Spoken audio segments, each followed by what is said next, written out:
Jaya Gopi Janavalabha Girivaradari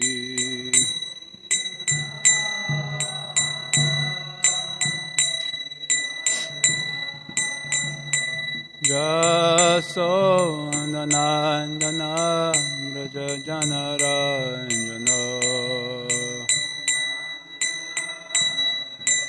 Yamunatira Manachari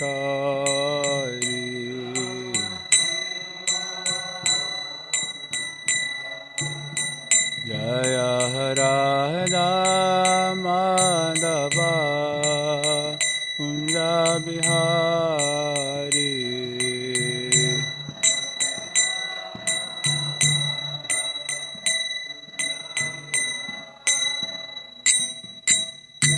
Jayam Vishnupai Paramahamsa Parivrajakacarya Shatarashata Shri Srimad Divine Grace A.C. Bhaktivedanta Swami Prabhupada Ki Rajagrantha Srimad Bhagavatam Ki Samveda Bhaktivinoda Ki Nitai Gaur Brahmandi All glories to this Manavaris, all glories to Shri Shri Guru Gauranga. O Namo Bhagavate Vasudevaya.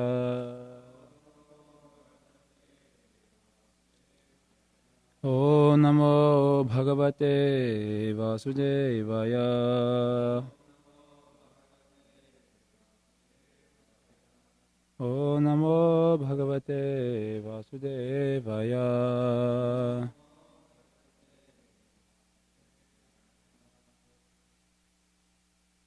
Bhaumam Divyam Manusham Cha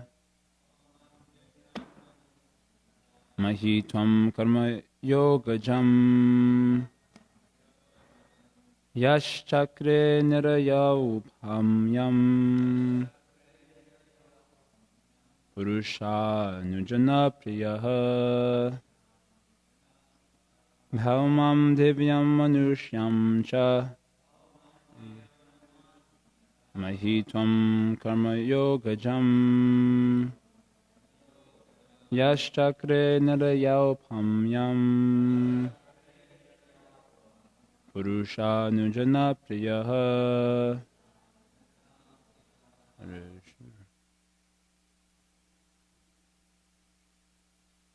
Om Divyam Shamcha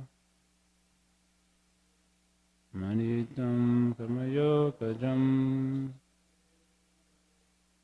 Yashchakre Nanayau Pamyam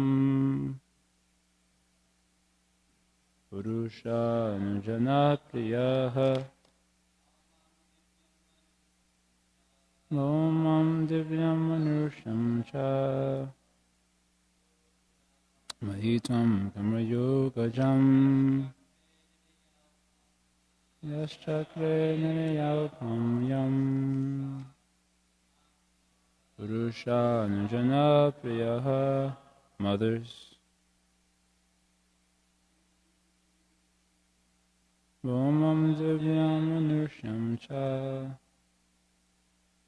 Maritam Kamayogajam Yashchakre Nanayau Pamyam Purusha Nujana Priyaha.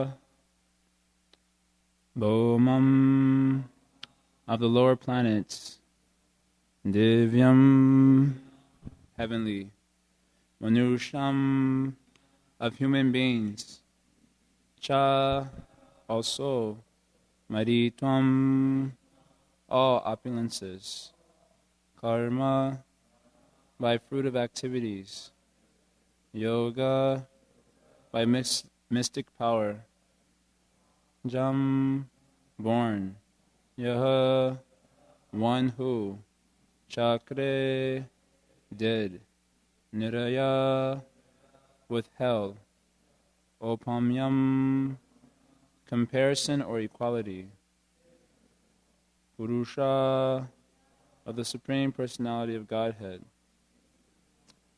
Anujana to the devotee, Priyaha most dear. Translation and purport by Srila Prabhupada Ki Jai. Translation. As a great follower and devotee of the sage Narada, Maharaj Priyavrata considered hellish the opulences he had achieved by dint of fruitive activities and mystic power, whether in the lower or heavenly planetary systems or in human society. Purport: Srila Rupa Goswami has said that the position of a devotee is so super excellent that a devotee does not consider any material opulence worth having. There are different types of opulences on earth, in the heavenly planets, and even in the lower planetary system, known as patala. A devotee, however, knows that they are all material, and consequently he is not at all interested in them. As stated in Bhagavad Gita, param drishtva nivartate, sometimes yogis and gyanis voluntarily give up all material opulences to practice their system of liberation and taste spiritual bliss. However, they frequently fall down because artificial renunciation of material opulences cannot endure. One must have a superior taste in spiritual life, then he can give up material opulence. Maharaj Priyavrata had already tasted spiritual bliss, and therefore he had no interest in any of the material achievements available in the lower, higher, or middle planetary systems. Thus, in the Bhaktivedanta purports to the 5th canto, 1st chapter of Srimad Bhagavatam, entitled The Activities of Maharaj Priyavrata.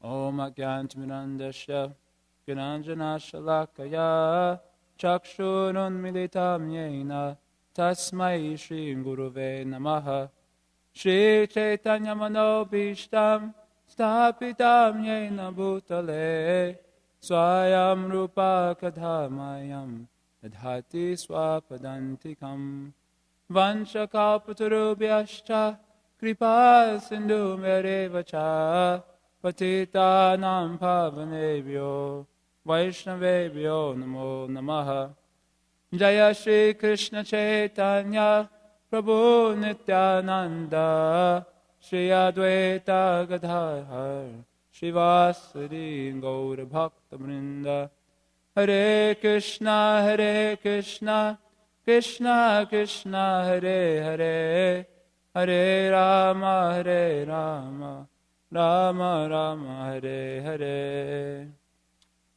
Hare Krishna. So this is giving a conclusive verse which glorifies Maharaj Priyavrata. And the particular glory that's being brought out here is that as a great follower and devotee of the sage Narada, he considered as hellish the opulences that were available on the lower planetary systems, middle planetary systems, and higher planetary systems. He considered, in other words, in short, he considered all material opulences to be hellish, and therefore he didn't want any connection with them. So Prabhupada says here, Srila Rupa Goswami has said that the position of a devotee is so super excellent that a devotee does not consider any material opulence worth having. So if you go to the Nectar of Devotion, chapter 4, then that chapter is called, I forget what the chapter is called. You remember? Anyone remembers? It's freedom. It's something to do with liberation, the uselessness of liberation. And it gives a series of verses of devotees offering prayers, which deals with the futility of material opulences. And this is by dint of their tasting something better in spiritual happiness, and therefore considering as hell the material opulences. So that is not preceding that chapter is a verse by Rupa Goswami, where he mentions Bhukti Mukti Sprihayava Pishachi Hridivartate Tava Bhakti Sukhasyatra Katam Abhyudayo Bhavet. That as long as the heart is infected by the witch, Pishachi means witch, as long as the heart is infected by the witch of Bhukti and Mukti, then how can the happiness of bhakti be tasted? Tava bhakti sukhasyatra. How can the happiness of bhakti be tasted? And katam abhudayo bhavet. How can that happiness be awakened? The happiness experienced in bhakti. And therefore, if one wants to experience that higher taste, then he has to give up the taste of the lower platform. But at the same time, we're hearing here, the reason the devotees are able to relinquish such lower taste is because they're getting a higher taste as experienced from bhakti.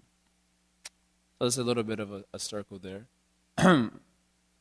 So then one has to get a higher taste. So the idea here is that, like we were hearing, if you want to cross over the ocean or any body of water, you cannot do so with both feet in two different boats. That will not be possible. You have to have your feet in one boat. And generally, the tendency is, okay, since I have to choose the material opulence, I'll go for it. It attracts the conditioned soul's heart. We've already been allured by Maya. We were hearing last night in the Bhagavad Gita class. So therefore, if we want to become attracted to Krishna, then we have to be able to relinquish the lower platform. The lower platform is not easy to relinquish, primarily on account of uncontrolled mind and senses. As long as the mind and senses are uncontrolled, then the heart will be continually accosted by material desires. The idea is that the senses drag the mind to the sense objects, and the mind enters into the sense objects as contemplation upon them. And as he's contemplating those sense objects enter into his mind in the form of desires. So if one is not able to restrain the movements of the mind and consequently the senses toward the sense objects, then the sense objects continue to enter into his heart as various desires. So as one remains uncontrolled in this area, he cannot actually become influenced by higher devotional experience. So therefore, there is necessity to control the mind and senses, particularly the mind. Otherwise, the mind is the cause of our continued existence in the material world.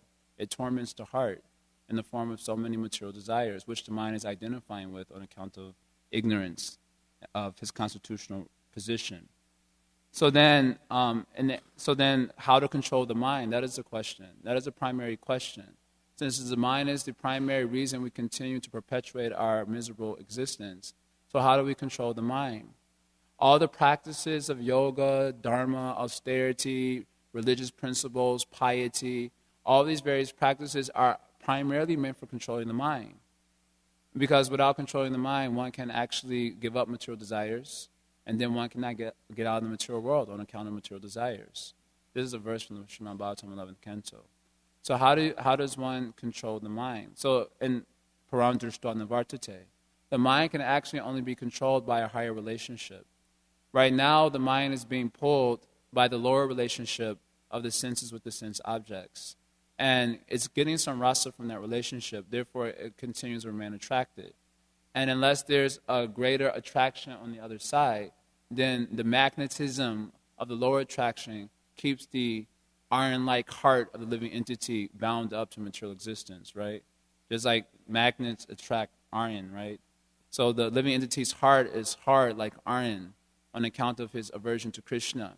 And material opulences are like a very strong magnet. And so naturally, hard heart, magnet, and you try to pull it off, and you pull it off, and it keeps going back to that's the nature of material existence. So it continues on like that unless there's a stronger magnetism on the other side. Then otherwise there's no hope for the living entity.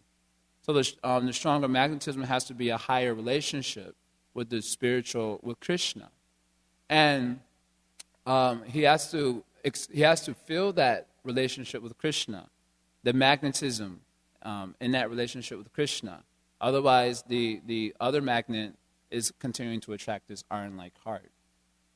So therefore, how to experience the higher taste in relationship to Krishna, so that the lower relationship doesn't bind us perpetually in the material existence.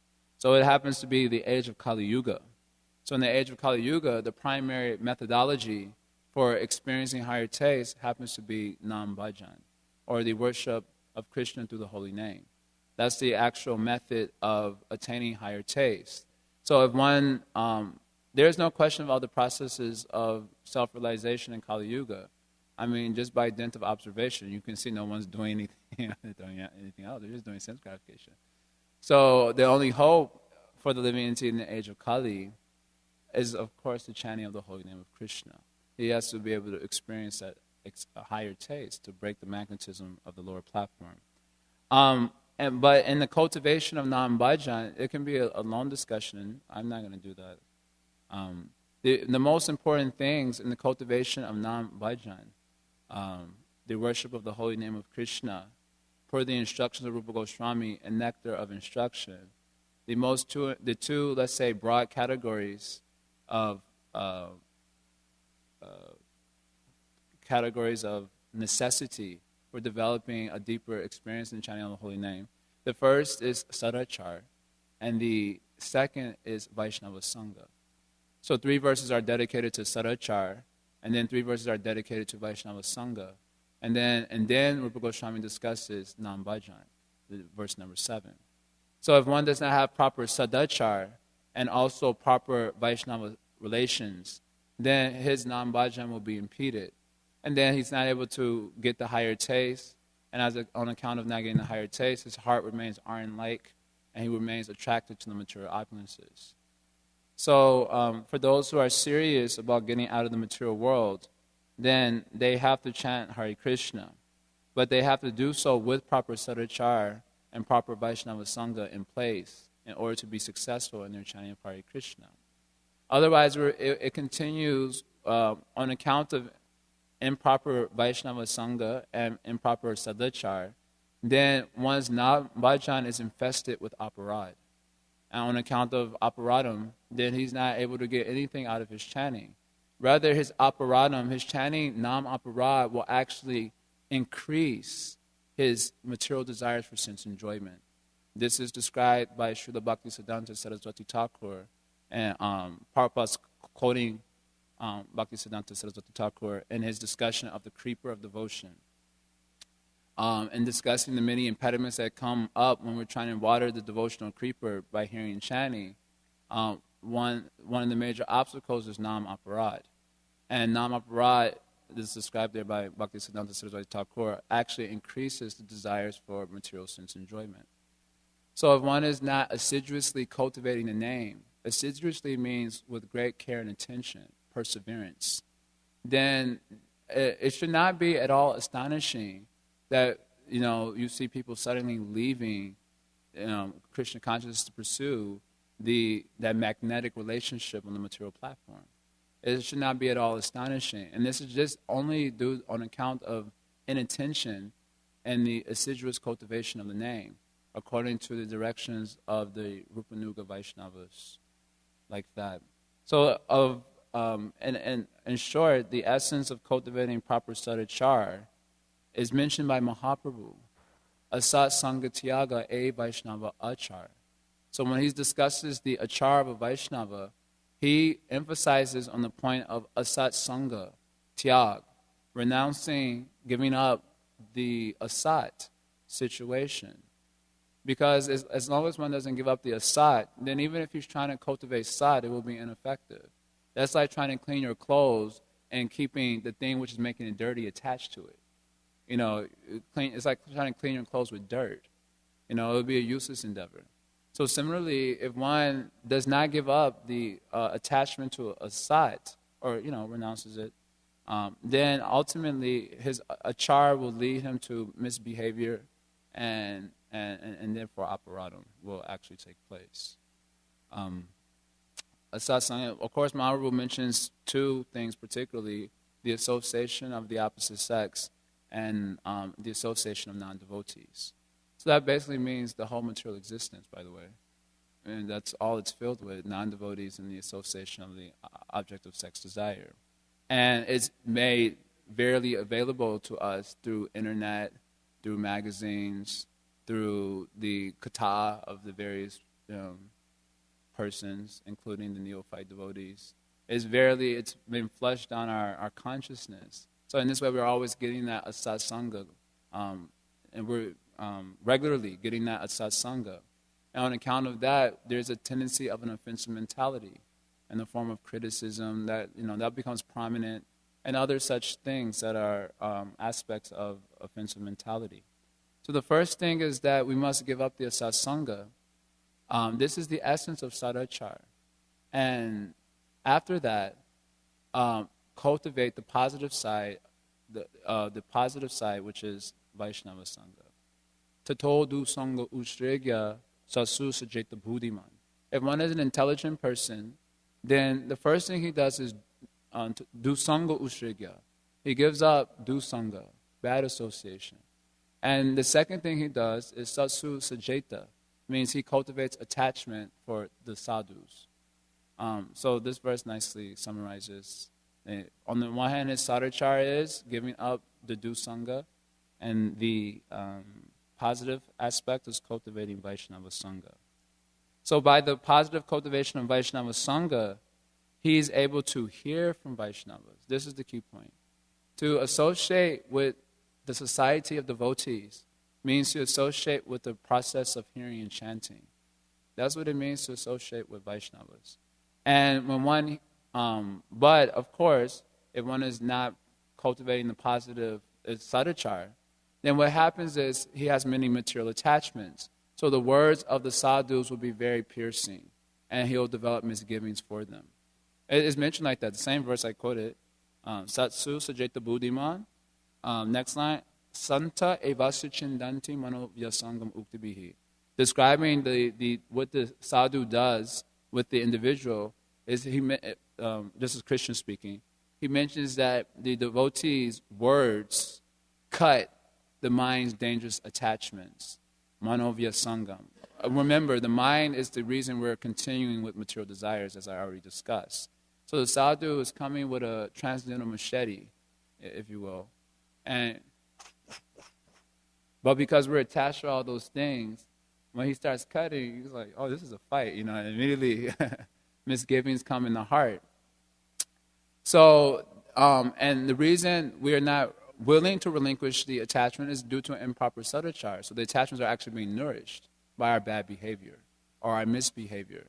Atyahara, we're doing plenty of that, doing plenty of prajalpa, doing plenty of jana sangha, as Rupa Goswami describes, the things which kill devotional service. And our enthusiasm for hearing chanting, very lackluster, hardly even reaching the mediocre platform. So therefore, the eyes are always heavy. Of course, we're neophyte devotees, we accept, this goes on. But on account, that means insufficient enthusiasm. When Srila Prabhupada discusses enthusiasm in the purport to Nectar Instruction, the enthusiasm he discusses there is the enthusiasm to hear, if you shall read it very carefully. That is the beginning of proper sadhachar in terms of the positive cultivation, the proper behavior. If we are weak in the hearing process, then forget about making spiritual advancement. Forget it. There is no question. And in order to make the hearing powerful, there needs to be the proper Vaishnava Sangha and the proper regard for the Vaishnavas. Because when hearing from the Vaishnavas, their words will infuse us with transcendental knowledge, which is called as Shuddha pure knowledge of Sambandha Abhideya Prayojan, like that. And with this proper Sambandha Gyan, then one's chanting can come to the platform of Shuddhanam. On the platform of Shuddhanam, pure chanting, then one experiences higher taste. Shuddhanam Ruchi. No one can experience Nam Ruchi without chanting purely. To come on the platform of chanting purely, this is mentioned in Harinam Chintamani by Haridas Thakur, one has to very carefully hear Sambandha Gyan from the lips of Sri Guru. And then his bhajan will be on the right track. This is Anujana. Anujana means, because Priyavrata, Anujana, he followed Narada Muni. Anu means to follow. Jana, he followed Srila Narada Muni. And Priya, he was very dear to Narada Muni. But he followed also. This is the reason. He followed nicely. He's very dear. It's simple. It's not that if I don't follow, one is necessarily neglected by the spiritual master. But if one follows, he becomes dear to the spiritual master. That's natural. That's natural. Just like Prabhupada's example, the kid who's always disobeying, the father loves him also, but the kid that follows him, he gets special attention because he's dependent on the father. He follows very nicely. That's natural. So because Anujana, he follows. Priya, he became very dear to Narada Muni. So that following, how do you follow? You have to follow the instructions received from the spiritual master, hearing. Then his bhajan becomes powerful. And then he comes to the platform of steadiness. Without steadiness, there can be no question of taste. First nishta, steadiness, then taste comes, right? So first one has to come on the platform of steadiness. And that comes by hearing from the spiritual master. One becomes eager. So in order to bring out the eagerness for spiritual, then the spiritual master has to cut the material attachments through his words. Through his words. Shindanti uktibihi. Through his words, he's cutting the mind's dangerous attachments. In order to feel satisfied by that, there needs to be the proper sadachara, behavior. So that, it's like when it's cut, you let it go. Not that it's cut, you immediately catch it, like a kite. And if it's kite, if it's about to fly out, you jump up and you catch it before it flies out. So the spiritual master cutting like our kite-like material desires, and they're about to float away, and we jump up and catch. Ooh, that was a close one. They almost my very dear material desires almost floated away, but luckily I caught it in time. This was happen when we don't have proper behavior in terms of NOI text 2.3, text 1, beginning with sense control. Like that. Then when the spiritual master is trying to cut through proper, we don't either. That's pretty good if we can see that that's what's happening. Most of the time, no one is even hearing the class. Not only because they're sleeping. The material desires puts beans in the ear, as it is said. And then after the class is over, everyone applauds, very nice, and no one heard anything. So, and then no higher taste. Without higher taste, the heart remains rock solid, iron-like. And then the magnet of material opulence continues to attract it. So then the Gyanis and the Yogis, they try to also give up the material opulences by force. Prabhupada says here, however, they frequently fall down because artificial renunciation of material opulence cannot endure. One must have a superior taste in spiritual life. Taste, of course, comes from a superior relationship. Otherwise, so what the Gyanis and Yogis try to do is they try to cut off everything without a superior relationship to Krishna, to the facilities offered by Krishna. As a result, their hearts remain actually stone-hearted and iron-like. And because they still iron-like on account of not softening due to a higher relationship, then it's only a matter of time before the magnet begins to, again, attract them to the material platform. Aruya krichena parampadam tata patantiyada nadrita yushmanangraya. They again fall down. Maharaj Priyavrata had already tasted spiritual bliss, and therefore he had no interest in any of the material achievements available in the lower, higher, or middle planetary systems. Of course, this was made possible by being Anujana, Priya, he follower of Narada Muni. So we are encouraged to also become followers of the Sat Parampara, coming to us by the grace of Srila Prabhupada. And if we're deep, then we'll be able to also cultivate the higher taste. And if we're not able to follow, then we'll continue to remain on the material platform. And at best, we'll have a society of mutual appreciation and not actually a society of Krishna consciousness. Just flattering one another, nice social community, and then remain on the material platform birth after birth. So it can all be done very easily if we just stick to the principle of following proper sadachar and cultivating Vaishnava Sangha. Anyone wants to add anything? Question? Yeah.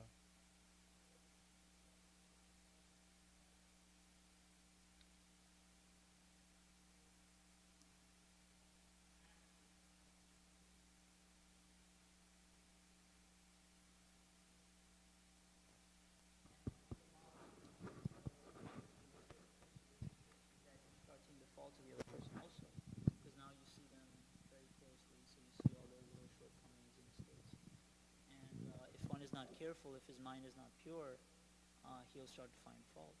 So how do we deal with that other side of cultivating intimate Vaishnava Sangha, which is, with intimacy also comes, awareness of the person's small shortcomings. And because we're still purifying our mind, we may not be able to see those things in the proper way. So the question is that through proper sadachar and cultivation of Vaishnava relations, intimacy develops between devotees. And one aspect of the nature of intimacy is a tendency, or you see the faults of the other person, because you're intimate, you're with them all the time. And on account of saying my mind isn't completely pure, and I'm seeing faults, and then that might destroy the relationship. So how do I cultivate, like the proper vision when I'm seeing these things? Cultivate the higher road and not allow that to destroy the sangha and so on. So anyway, and Bhagavad Gita, when Krishna is mentioning items of knowledge, the first item he mentions is amanitvam, which means humility. So then no one can expect to make much advancement without being humble, devotee. Humility, of course, is practical. It's not just like a feeling inside, but it manifests in terms of one's inquiries, one's tendency to want to follow a higher direction. Given, you need a guru to really practice humility. You need a higher authority. Otherwise, you're only thinking you're humble, but you're not actually practically being humble. So one aspect of the humbleness that should be cultivated or considered is, where am I coming from? That is a very important aspect. I am seeing the faults in the other person. Does that mean he is not superior to me? Just like the moon has so many holes on it, but it's still shining very brightly. But one says, oh, so many holes in the moon. But what about the effulgence of the moon that is also coming? That is okay, but you see those holes are there? So then that is a foolish person. It means that we can always... So we're seeing fault, right? So does that mean that individual is not superior to us? It is the age of Kali Yuga, and by dint of having a material body, there may be always some fault. That is mentioned in many places. There may always be some fault there. Does that mean that the person is not in a superior position, not in a place where they can give higher orders to us? Oh, you are having some fault. Oh, you're a pure-hearted person. Right, just like the colander. You know what is a colander? Sieve. We mentioned this point many times. It is a thing that you use to wash vegetables. It has so many holes in it. So the water comes out. So the sieve tells the needle, oh, you have a hole in your back. The needle's like, really? So many holes in your body. You're pointing out that I have a hole in my back. What is this nonsense? And where is the humbleness? Considering the history of many of us, if it were to be suddenly exposed in an open arena, we would probably not come back to the Hare Krishna temple, at least for two to 20 to 30 years, where all the devotees have changed. For many of us, we cannot even tell our history. It is so shameless, actually. For many devotees, in fact. So then, suddenly, by dint of mercy of devotees, we've been empowered to do something extraordinary, follow Four Regular Principles. Extraordinary. That's a really extraordinary thing. And we've been empowered to quote a verse or two, which would have been totally impossible before. Now we're quoting verses. We've been empowered to chant Hare Krishna 16 whole rounds. Whew. When we first started, I remember the first time I chanted, it took me 25 minutes to chant one round. Because, Hare Krishna, Krishna. And I remember walking from where I lived to downtown Evanston. It took about an hour.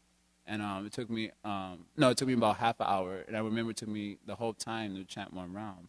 So when I thought of 16 rounds, I was like, that's impossible. That's going to eat up the whole day for my material sense enjoyment. But by the Sangha of devotees, been empowered to chant 16 rounds. And then we think, I'm a great personality. And then the most dangerous thing that happens is the neophyte devotees start to learn about all the rules. They're the most dangerous thing. He learns all the rules, and then he starts to say, he is not following. You're not supposed to offer obeisances with one hand, Prabhu. He doesn't say anything, but he thinks it in his head.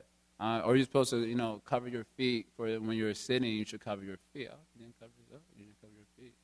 All this full of faults. Everywhere I'm looking I don't see one pure Vaishnava anywhere. How will I be able to follow? How can I stay here? I need to start my own institution. Like this, he's thinking, he learns the rule. In fact, one devotee, Pradumna Prabhu, he's still alive. He lives in New York. He's a scholar. He can remember everything verbatim. Whatever he studies, he's extraordinarily glorious.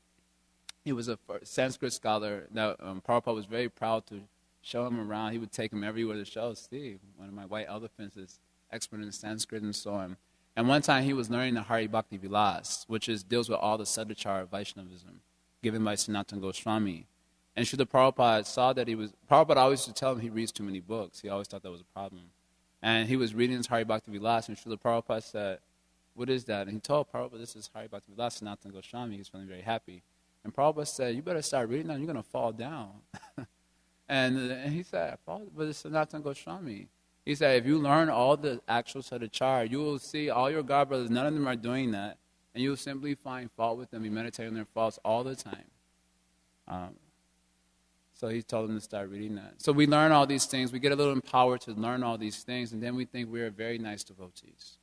And then our delusion is reinforced by other devotees coming up to us saying, you are a very nice devotee. And our delusion is augmented all the more. You know, we got our mind constantly telling you, I ain't seen someone like you in a long time. On the one hand, the mind, and then you have devotees giving confirmation that, oh, you are very nice. You know, like that. Whatever little service you do, oh, so nice service you're doing. So you're further deepened into your delusion.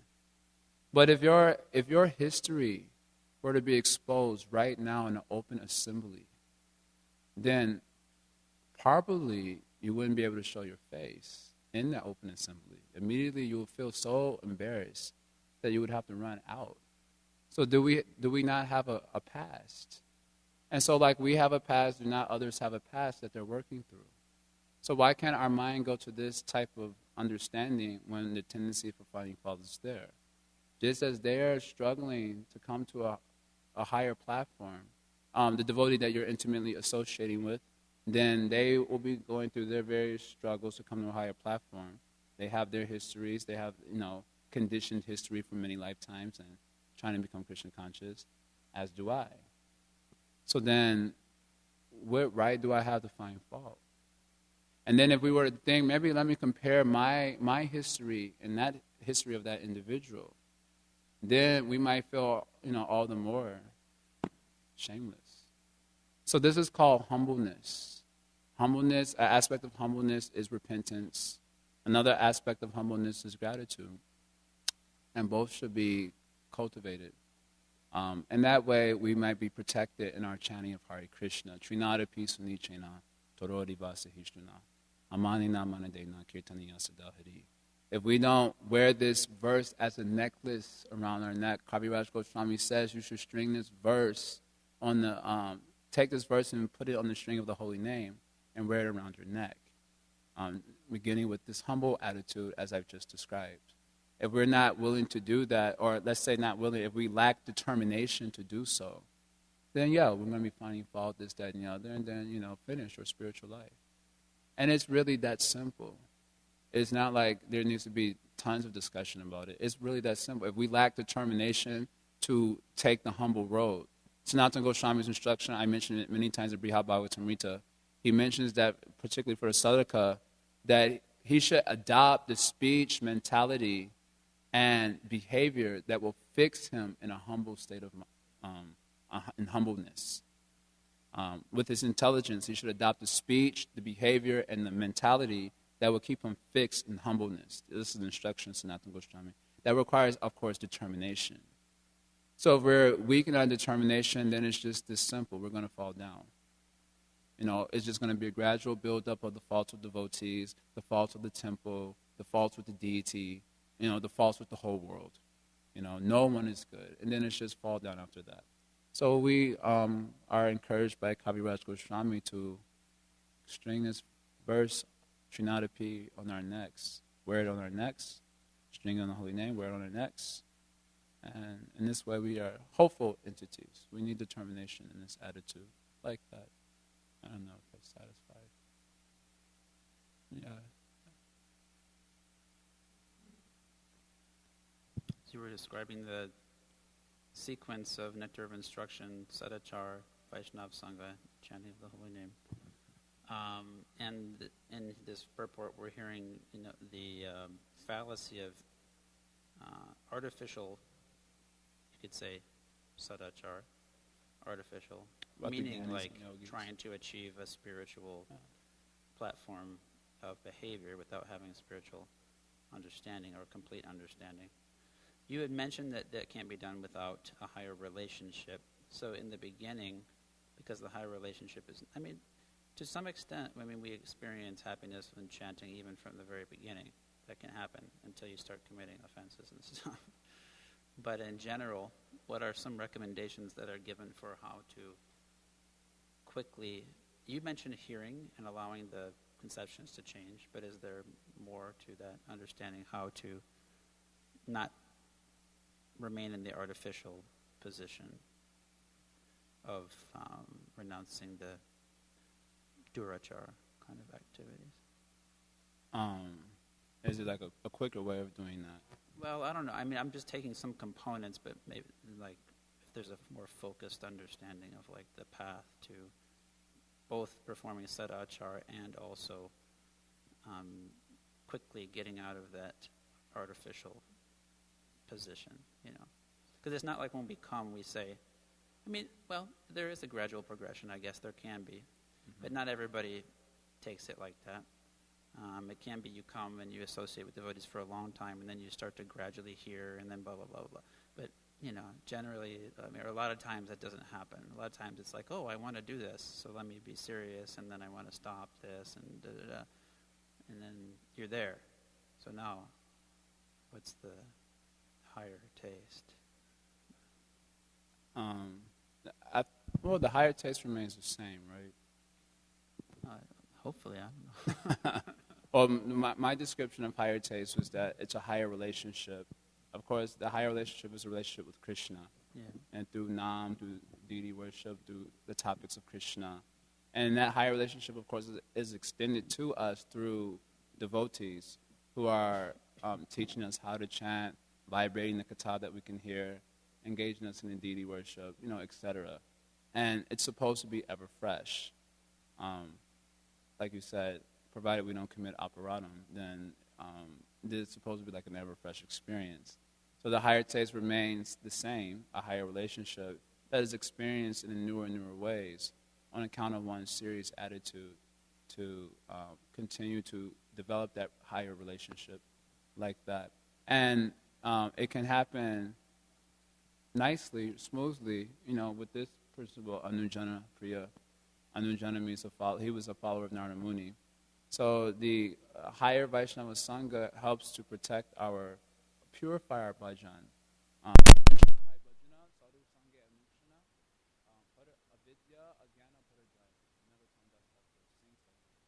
says if you sadhu sangha a nukshana, if you constantly associate with sadhus, marjana hai bhajana, then your bhajana will be marjana, will be cleansed of all nastiness, of all tendencies for aparadha. If you constantly should do association. Pandera charana sevi bhakta samavas janama janama hoye apilash narotandas bhaktas. Desiring the service of devotees and desiring to live in the society of devotees. And that way, hope that they're very quickly one can do. But of course, he has to associate with humbleness, not with pride. And then, which can take very, very long.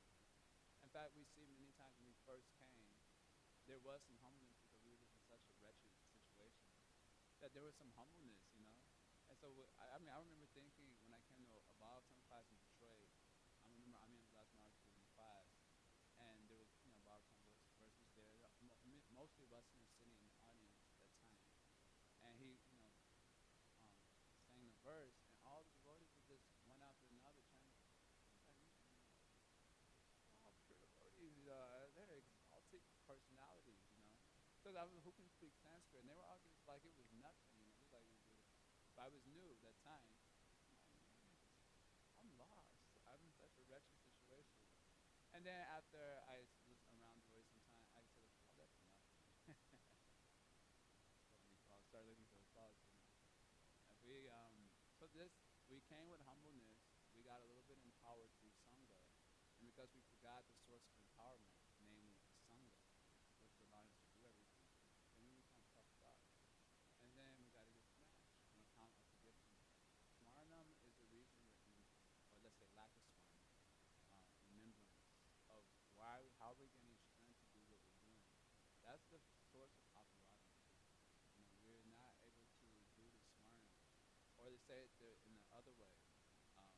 because of Smarna, one remains protected.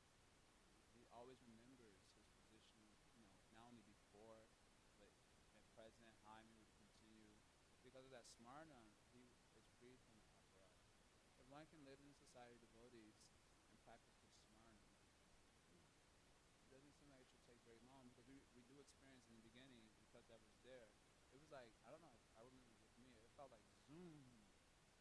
And then all of a sudden it was like zoom. Some dip through there, And I was like, what happened? In the beginning it was like, I was like, I don't know, this guy kind of about to die here in no time. And then all of a sudden, like plateaued a little bit, and then, in some months, like little dip was there. I was like, hold on. At least come back to the plateau. Like that. And this is due to Smarna being very weak. We forget how we are.